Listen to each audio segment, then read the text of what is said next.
The clown pulled out a gun and shot her twice in the face. Some very excited young people came running out saying something on the order of, "They've shot Joey's mother." It was one of the worst days of my life. Could you tell by their gait or by their mannerisms whether the person was a man or a woman? How often do you hear of a mom being shot at point-blank range by a killer dressed as a clown? A clown with balloons and flowers and a gun? Cold cases, we have a big puzzle, and some of the pieces are already filled in. One little bizarre incident and story after another. Marlene was outstanding. Do anything for anybody.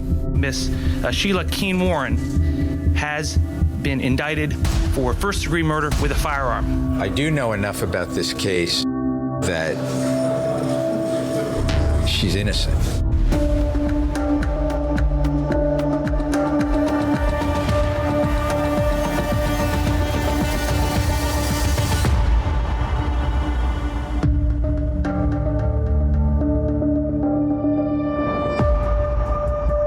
Wellington, Florida is an equestrian village. It was a place where people from Miami, Fort Lauderdale, and West Palm Beach moved in the 80s to get away from some of the crime stemming from the crack cocaine epidemic on the coast. Drew in a lot of celebrities. It's very close to Mar-a-Lago with folks like Bruce Springsteen. Even Madonna was known to frequent the scene there as well. So it was a place where people wanted to be. This is upscale. You're talking about some of the best schools in the state, people moving to this area because of what it is. It's like a bubble. People actually talked about the Wellington bubble and how much they loved it and how safe and secure they felt. And that was until May of 1990. Saturday, May 26, 1990 is Memorial Day weekend, and in Wellington that means Memorial Day parades, barbecues, and picnics. For the Warren family, it meant a little bit something different. So the Warren family is actually made up of husband Michael, his wife Marlene Warren, and their son Joey. Michael Warren, Marlene Warren's husband, was headed to the racetracks. So Marlene is home, she's comfortable, she's in her gown, she's cooking breakfast for his son. That morning, I do remember we were eating breakfast. Nice, calm Saturday, I believe it was.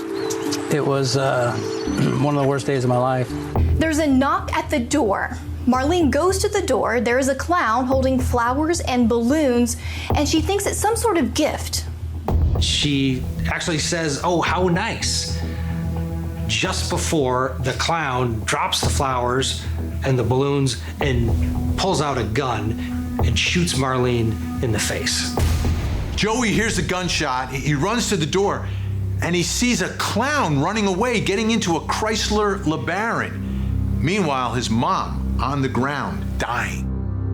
I heard what sounded to me like a nail gun, a gun used in construction to drive nails into hard surfaces. There was a neighbor, Bill Kramer. He was walking his dog and he heard a gunshot. Some very excited young people came running out saying something on the order of, "They've shot Joey's mother." My wife said, "Stay there, I'll call 911. Marlene is transported immediately to a hospital after 911 is called, but she ended up dying 2 days later. Marlene was outstanding. Friendly, loving, kindness, do anything for anybody. Always courteous, always respectful. Where Marlene, she wasn't from Florida, she was from Michigan.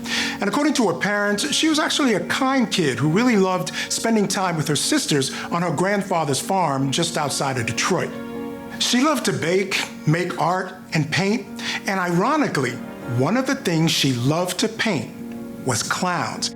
This picture here is a painting of a clown. Marlene painted it when she was a teenager, and I think it's quite a coincidence. And really, it was the whole family who loved clowns. And to this day, her parents still have a room dedicated to clowns.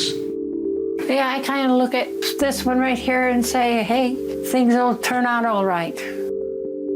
I feel he's sad because Marlene was killed. Did you buy these after Marlene was killed? I had them even before. Marlene became a mother at a very early age. By the time she was 15, she had her first child. who was named John Jr., named after Marlene's husband, John Aarons. She would then have another child by the name of Joey. Then tragedy would strike Marlene Warren's life for the first time. Her husband would be killed in an auto accident, leaving her a single mother of 2 children, really before the time she even entered adulthood herself. Shortly after this incredible tragedy in her life, she meets Michael Warren. She marries Michael when she's 22, and I think he's 19 actually. He's a bit younger. So marries her. She's got the 2 little kids. They moved to South Florida because Mike had family there. And then they started their life and their businesses, and things seemed to be going well. Mike and Marlene decide they're going to start a new life. They move from Michigan down to Florida. Mike gets a job as a meat inspector, but the couple also starts to invest in rental properties. And one by one, they start accumulating these rental properties until finally they're starting to pull in some real money. Marlene is running the rental property business day to day and virtually all by herself. They're doing so well at this point, Michael is able to quit his job as a meat inspector and open a used car lot called Bargain Motors. He had a rental car rent-a-wreck business where he sold to people who didn't have credit and couldn't buy anywhere else. Change was about to come not only to Mike and Marlene's relationship, but for Marlene Warren, who had already lost a husband, she was about to lose another person that she loved very much.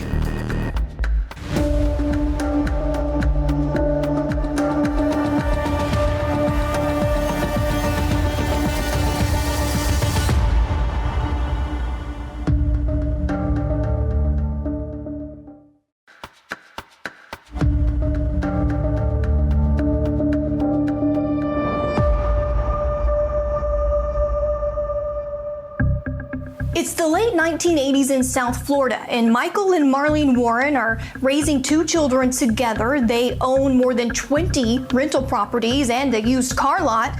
To the outside world, they seem to be living the perfect life. Mike and Marlene decide to buy their dream home, and they purchase an acre of land in a new subdivision in Wellington, Florida. The subdivision is called the Aero Club. Michael and Marlene are 2 different people. I mean, Marlene was very capable of fitting in this upscale Wellington community, in the country clubs and the cocktail parties. Michael, much more of a loner. If anything, what gave you the sense that there was a family unit is that Marlene would always almost frame a picture and step in front of him so it would look like a family that was happy. In the Wellington area, you knew almost everybody, and you would go to the country club or to the grocery store. Michael wasn't part of that. You never ran into him anywhere. Mike and Marlene had such separate lives that they really didn't spend much time together at all. She and Joey were dealing with all the rental properties and upkeep and collecting rents and so forth. And Michael's life was all about Bargain Motors, going out, having a good time. Michael loved a few things. He liked cars, he loved horse racing, and he also liked flying. In fact, he became a pilot and would end up owning his own airplane. He had a plane and it was stolen, and then it turns up with its engine broken. He had gotten into thoroughbred racing a few years before, and he owned a horse. The horse was somehow kidnapped and found dead. So neighbors were a little suspicious. Like, so many things seemed to happen to this one guy. And he was quite rough around the edges compared to the posh neighbors that he lived among. Around this time in the spring of 1983, that's when Michael is arrested for odometer tampering at his used car lot. Well, Mike is actually going in and tampering with the odometers by setting the amount of mileage on the car back. And what that does is he's able to sell the car for more money because it looks like it has less mileage on the car. It really highlights the dark and seedy side of Michael Warren. Michael ended up pleading guilty. He served 18 months probation, but he was able to avoid prison and keep his business. For several years, Mike and Marlene are leading together yet separate lives. He's concentrating on the business and spending a lot of time at the racetrack or at his business, while Marlene is dealing with the rental properties, but they're together. Then in 1988, tragedy would strike for the second time. Her oldest son, John Aarons Jr., dies in the same way that his father died, in a car accident, and he's just 22 years old. He was driving in Florida, and according to the police reports, he was hit from the back in a collision, and it ended up taking his life. John Jr.'s death probably just caused a lot of tension, period, and then it kind of manifested in troubles in Michael and Marlene's relationship, it seemed. The death of Marlene's son, as it does in many marriages, causes some problems, and things aren't great between Marlene and Michael. And this is the time when Sheila starts to enter the picture. Sheila Keen was the wife of one of Michael Warren's employees, a tow truck driver named Richard Spud Keen. People say that when Michael and Sheila Keen first met, there was an instant connection. Eventually, Sheila ends up divorcing her husband and connecting and building that relationship with Michael. But the two of them don't come public. They keep it under wraps as best they can, although for those around them, it's obvious. At the time of the crime, it was alleged that the two of them were having an affair. He denied it wholeheartedly the entire time. That relationship between Michael and Sheila was under the microscope with investigators because they were trying to figure out who had the motive and the opportunity to kill Marlene.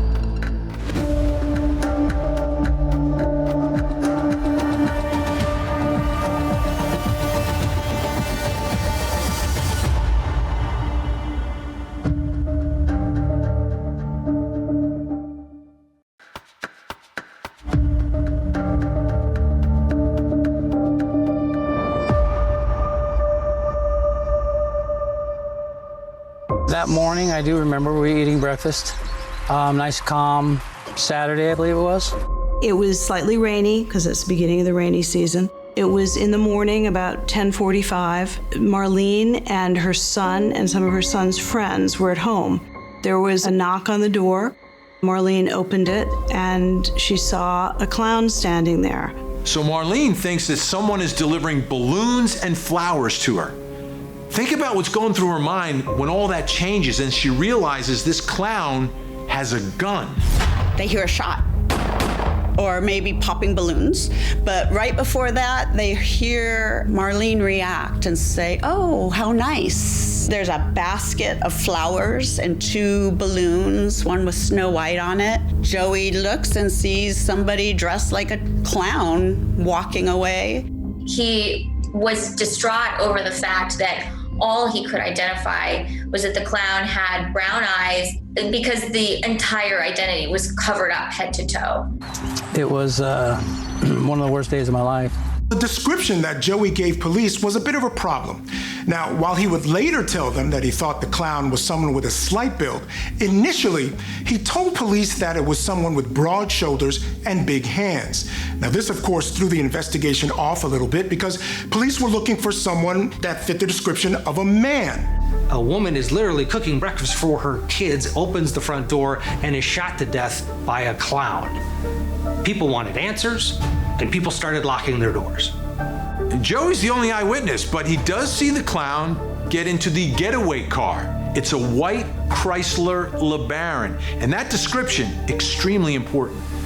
The day before Marlene Warren's funeral, a white Chrysler LeBaron is found in the parking lot of a Winn-Dixie. And inside that LeBaron, they found orange curly fibers and long brown hair. Michael Warren, of course, is an initial suspect. He's not there. He's at the racetrack when the murder took place. So they started to focus on his girlfriend, Sheila Keen. And the more they look, the more evidence starts to stack up against her. The woman we know as Sheila Keen is also known as Sheila Sheltra. That's her maiden name. And she has a bit of a criminal history dating back to growing up in Central Florida. Sheila grew up in some of the agricultural communities in Central Florida. These are not your stereotypical South Florida beach towns. These are cattle towns, sugarcane towns. And she grew up headstrong, some say wild, very attractive. They described her long hair as a Crystal Gale type. So she liked boys liked her. Sheila had an arrest record from when she was pretty young. There was a shoplifting charge, and then a few years later, a theft charge. You can see from the mugshot, it didn't seem to bother Sheila that she had been busted by police. So you think about what's going through her head. Why are you smiling in this mugshot? According to people that knew her, Sheila Keen was, at a very early age, associating herself with some bad people and specifically some older men. Sheila was barely out of high school when she met and started dating Richard Keen, a guy who was 20 years older than her. His nickname was Spud. He was a former Ku Klux Klan member, and he had served time for running marijuana. And she moved to Georgia to be close to where he was in prison for a number of years until he got out. After Sheila's husband gets out of prison in Georgia, they decide to come back to Florida, and that would be when Sheila Keen met Michael Warren. Now, Michael, Richard, and Sheila are starting to spend a lot of time together. All three are ex-felons, and they're starting to get into some sketchy activity.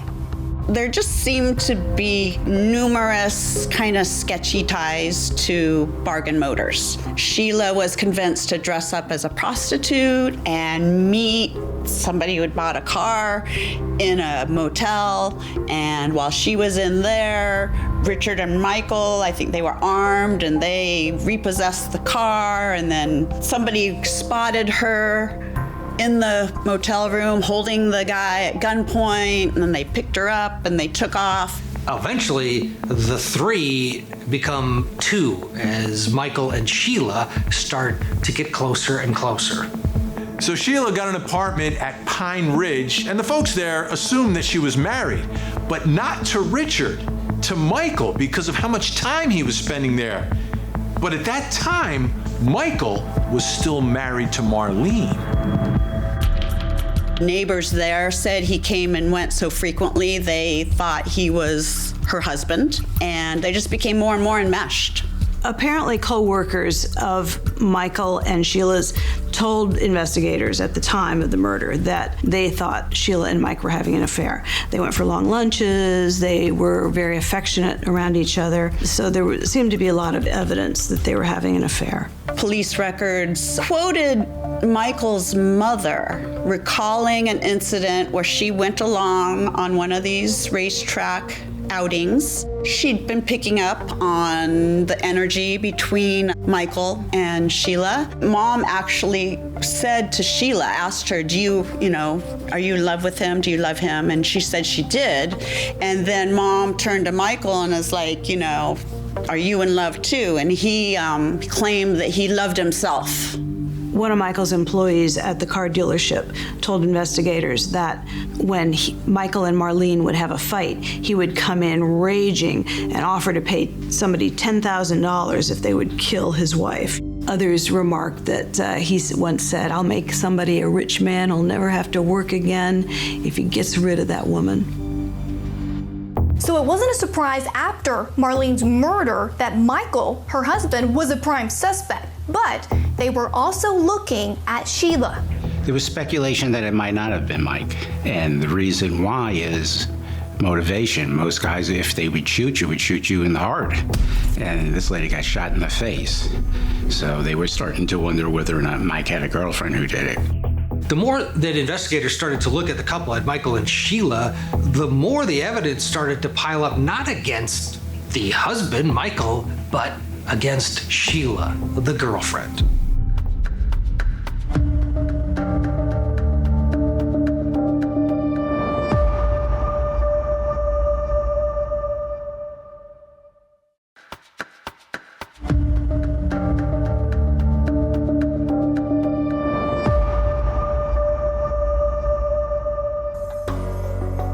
When Marlene Warren was murdered at her front door by a person dressed as a clown in 1990, the shooter left in a white Chrysler LeBaron. For investigators, finding that car was priority number one. Just before the murders, there's a couple that rents a car from Payless Rent-A-Car, and they're trying to return the vehicle, and they get confused. A couple had rented a white Chrysler LeBaron from Payless Cars, another lot nearby, and when it was time to return it, they were looking up the number, I guess, in the phone book, and they got confused between ads and saw Michael's Bargain Motors ad that may have been a bit deceiving. The ad that Michael Warren took out was absolutely deceiving. If you look at the ad, it looks like an ad for Payless, and the number there is Michael Warren's number. And they called that number to figure out how to go about dropping off their rental car. Somebody at Michael's car lot said, "Oh, just leave it outside the gate, put the keys in the windshield wipers, and it'll be fine." Well, the car was subsequently stolen. So the couple does that, and that car turns out to be the Chrysler LeBaron. Investigators found the Chrysler LeBaron in a Winn-Dixie parking lot about 5 miles away from where the murder occurred. And inside, they found a number of hairs. Some of them looked to be orange-yellow, like they would have come from an acrylic wig. Apparently, the DNA process at the time wasn't up to the task of identifying exactly what was in those fibers, and hair samples, too. Besides the car, investigators believe they also found where the suspect purchased the clown costume and those flowers and balloons. I said, "Could I ask, please, what this is in reference to?" And he said, "Well, you're probably going to read about it all over the papers tomorrow morning, but a woman was shot at her front door."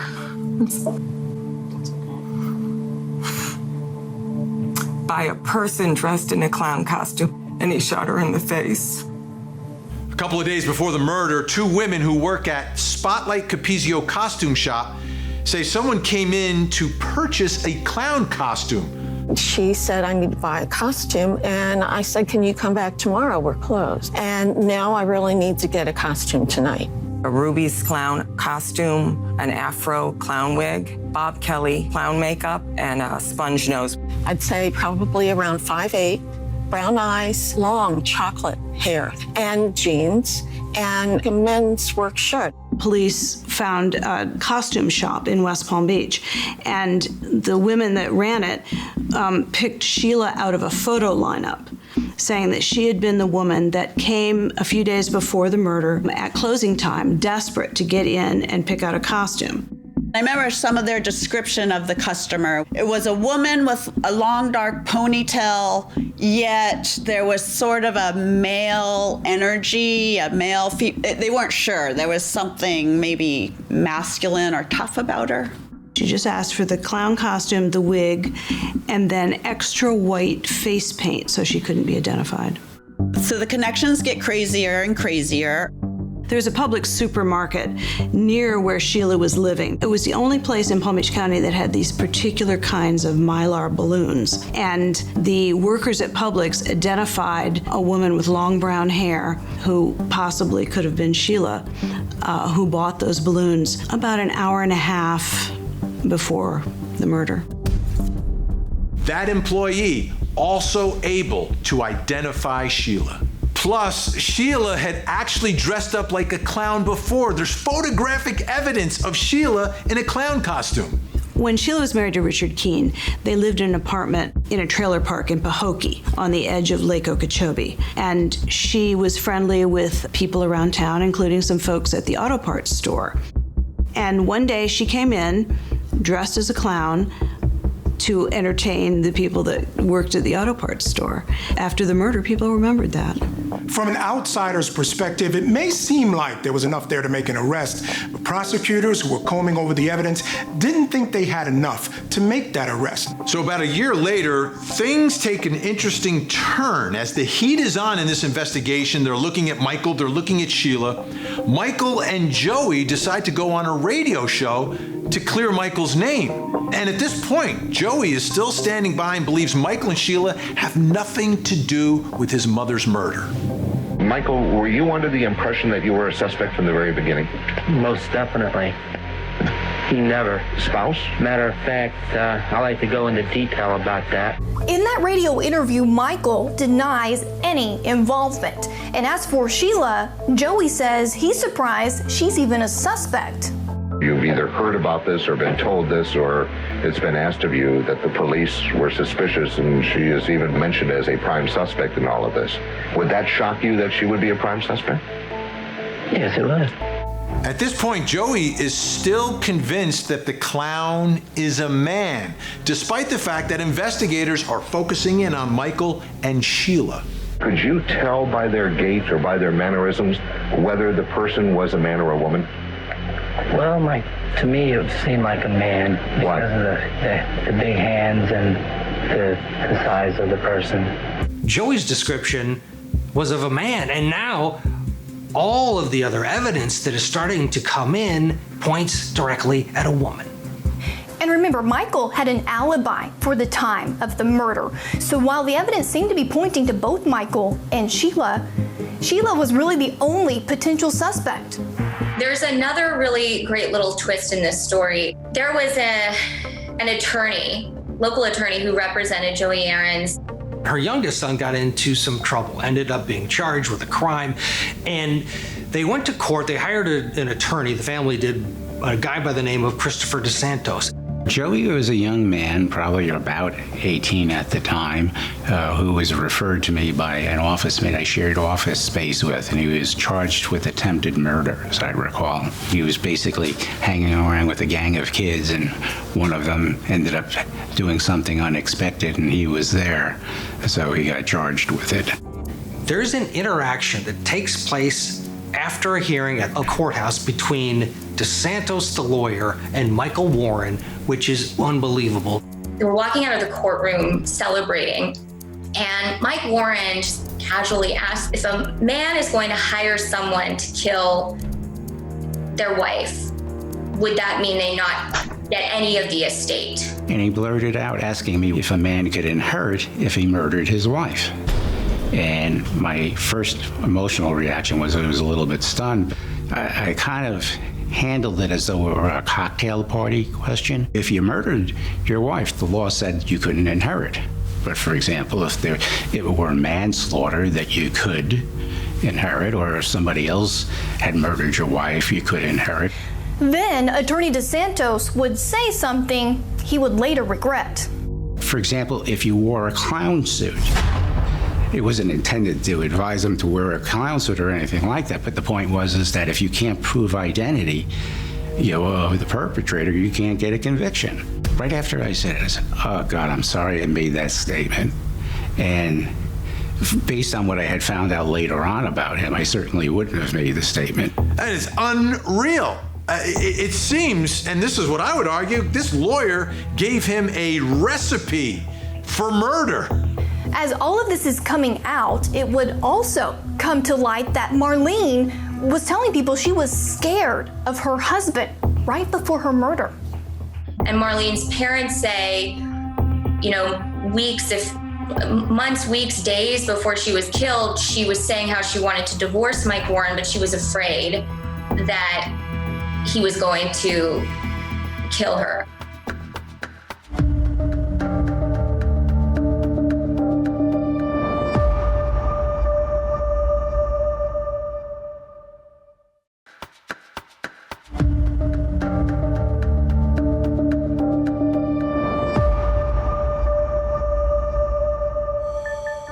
As weeks turned into months after Marlene Warren was murdered at her front door by a person dressed as a clown, investigators were dialed into her husband and his girlfriends as suspects, but there was no arrest. They needed more evidence. So Michael and Sheila do not acknowledge any sort of romantic relationship, but the people that they work with are a little suspicious. Then, a year after Marlene dies, they kind of let their guard down a little bit and took a vacation together in the Bahamas. Michael and Sheila are spotted at a fancy hotel resort casino in the Bahamas. And some couple there tunes into them and notices when they come in, Sheila seems uneasy, but then Michael is his usual loud, braggart self and just being a big, loud guy, and people took notice, and that ended up being another tip that went to police. A year has gone by now and there are no arrests, but there's so much speculation that Mike and Sheila had something to do with Marlene's murder. So Mike goes on a radio show. Have you severed all your business ties with Sheila Keen? Is she any longer involved in any of your business? No. Are you still using the Keen company? I use different repossession companies. All right, but is Keen one of those that you still use? Yes. So you still do have at least some business relationship with the Keen repo business? With Mr. Keen. Yeah. With Mr. Keen. Have you spoken to Sheila? I've spoken to both of them in the past, yes. When was the last time you spoke to Sheila? Probably about a month ago. Investigators decided to look at Michael's business, Bargain Motors. This seems to be a classic example of investigators turning up the heat on Michael Warren. They think he has something to do with his wife's murder, so what do? They investigate his business, get a search warrant. Next thing you know, he is under arrest. Initially, the investigators were focused on Michael and Sheila, but they had no evidence. So they started surveilling his place of business, his rental car company and car lot. And eventually they got subpoenas and they went through all his records. Now, Michael had been arrested for odometer tampering years before. And lo and behold, they found he had been doing the same thing at this car lot. They go in with a search warrant and raid the place and take away tons of boxes of paperwork, eventually charge Michael with odometer tampering, like 20 racketeering charges, and a laundry list. The problem was that while investigators were able to put Michael away for a little while, there was nothing of significant value to connect him or Sheila to the murder. Michael Warren is found guilty on a number of charges: racketeering, odometer fraud, theft. Bottom line is, he ends up getting sentenced to 9 years in prison. For a few years, the investigation really seems to be going cold. But then, there's a potential break in the case.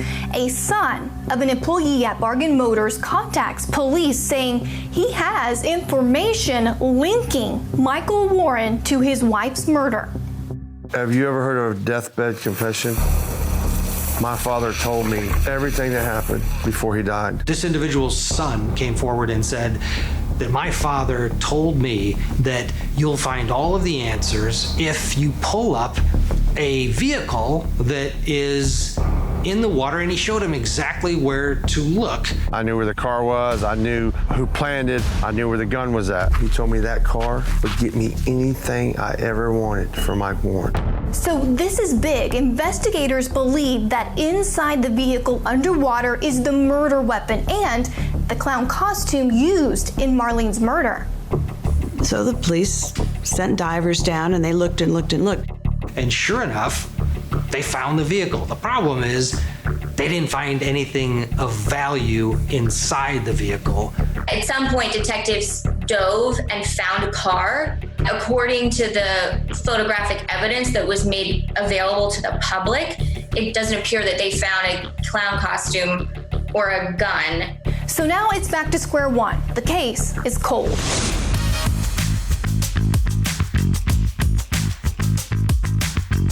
In 2002, Michael Warren and Sheila Keen head to Las Vegas to get married. And at this point, the investigation into Marlene Warren's death has really come to a halt.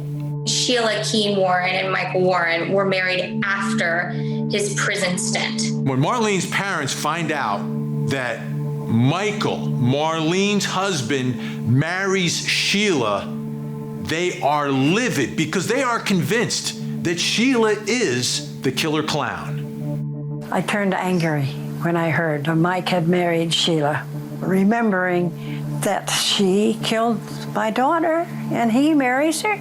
You know there's got to be something there. Then in 2013, the case is reopened. But the fact that Michael and Sheila are now married puts Sheila back as a prime suspect. As far as the Palm Beach County Sheriff's Office has disclosed, they got a grant to look at some cold cases, and one of them was the Wellington Clown murder, and were able to take the evidence that they still had from almost 30 years previously, and then the fact that they discovered that she and Michael were married. It was rumored that Sheila Keen and Michael Warren were having an affair.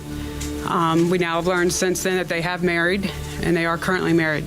We kind of formed a little task force with members of the state attorney's office and the FBI, and we went back and interviewed numerous witnesses. We reviewed the evidence. We were able to submit new evidence for DNA analysis, and in doing so, we were able to get the indictment.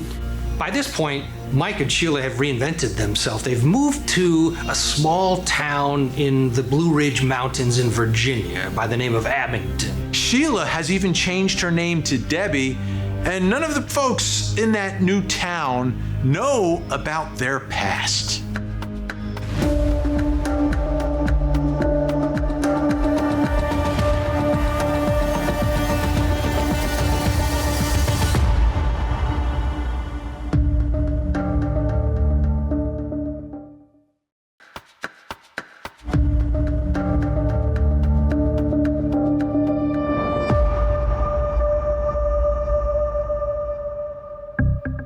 More than 20 years after Marlene Warren was murdered in Wellington, Florida, investigators reopened the case. The prime suspect, Sheila Keen, was now married to Michael Warren, the victim's husband.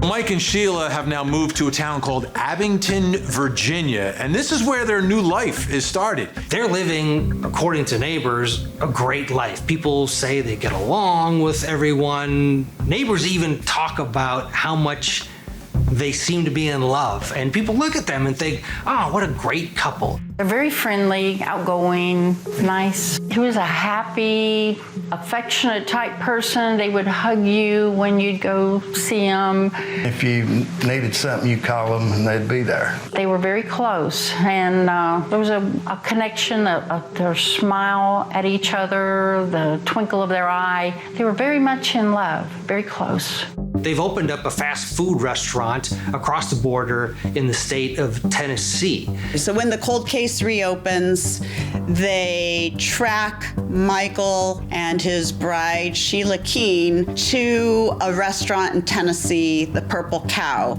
The Purple Cow was across the line in Kingsport, and they ran this drive-through restaurant that seemed to be very popular, and they seemed to be doing very well because they had lots of toys. They had a boat at their house on a lake, and they entertained frequently.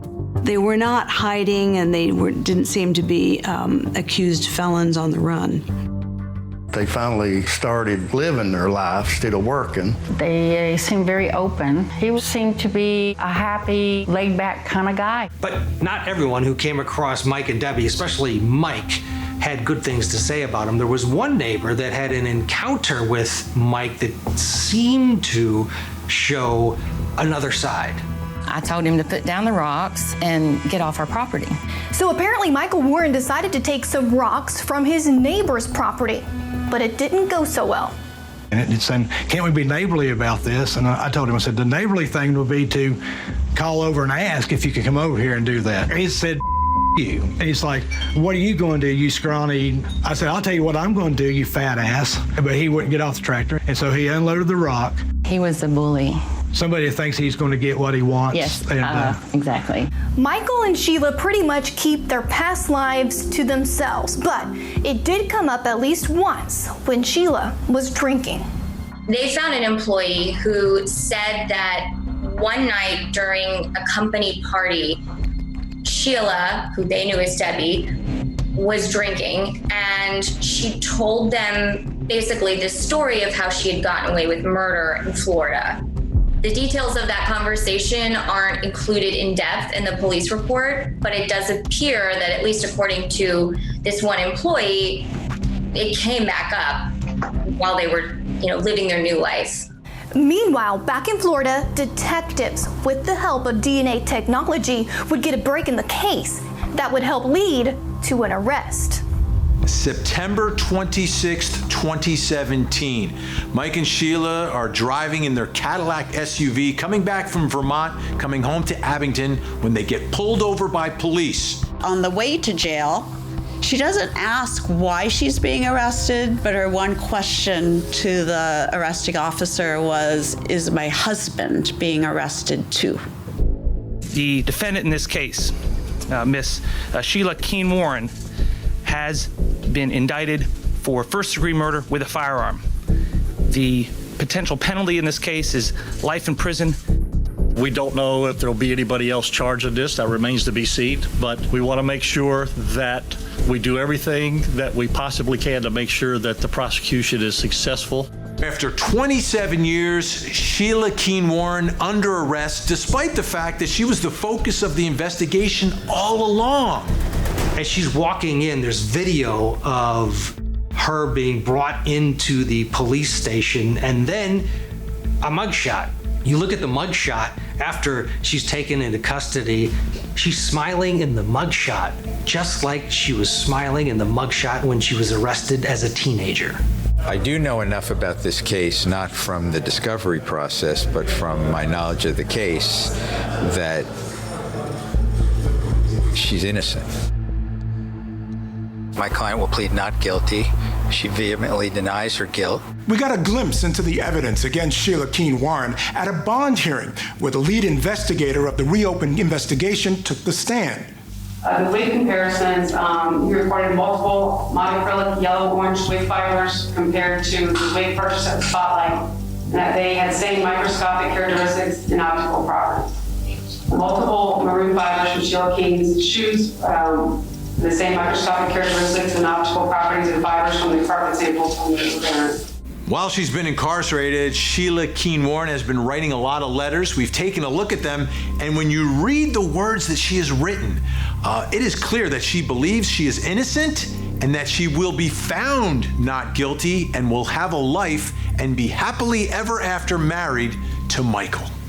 The state of Florida is confident that they're going to get a conviction, but this will not be easy. 27 years have passed. Don't forget, the initial description of the clown was basically of a man, and you don't have the murder weapon. The public wants justice.